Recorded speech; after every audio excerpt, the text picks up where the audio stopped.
अस्सलाम वालेकुम गाइस, आज जुम्मे का दिन है और आज मैं आपको हमारे प्यारे नबी सल्लल्लाहु अलैहि वसल्लम की दो फेवरेट दुआएं बताऊंगी।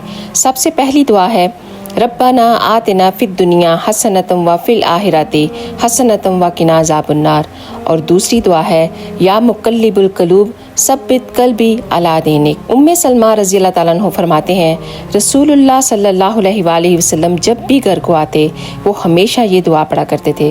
तो देखें कौन ये दुआ पढ़ रहा है, हमारे प्यारे नबी सल्लल्लाहु अलैहि वसल्लम जो ऑलरेडी इस दीन पर हैं। इसका मतलब ये है कि ए दिलों को फेरने वाले, मेरे दिल को अपने दीन की तरफ गामज़न रखना। और दूसरी बात दोस्तों आपसे ये कहूँगी कि ये जो लोगों के कंधे हैं ना, उस पर भरोसा करना छोड़ दें, जाएं किसी और को अपना कंधा दें।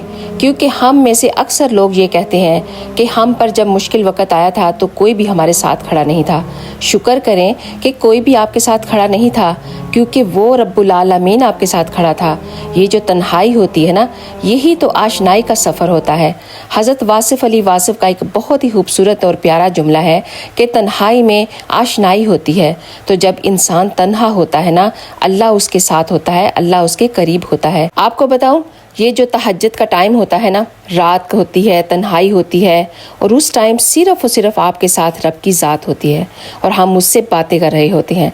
उस टाइम और कोई भी नहीं होता सिवाय अल्लाह की ज़ात के।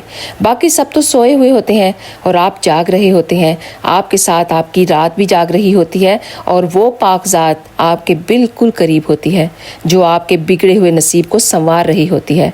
अपने आप को इतना ताकतवर बना लें, क्योंकि सबसे बड़ी कुव्वत बर्दाश्त है। लोगों के सहारे मत ढूंढें, एक अल्लाह पर यकीन रखें, फिर इस दुनिया में कोई आपको हरा नहीं सकेगा इंशाअल्लाह। कहा करें तख्त उलटते हैं बादशाहों के, मेरे अल्लाह हमारी फ़कीरी सदा बहार रखना। तू रब है मेरा बेमिसाल बहुत, मैं हाक नशीन हूँ गुनाहगार बहुत। किसी के पास खोने को बहुत कुछ है, मेरे अल्लाह मेरे पास तेरे सिवा तो कुछ भी नहीं। अगर आपको ये वीडियो पसंद आई हो तो प्लीज़ एक दफ़ा शेयर करना मत भूलिएगा। जज़ाकल्लाह खैर।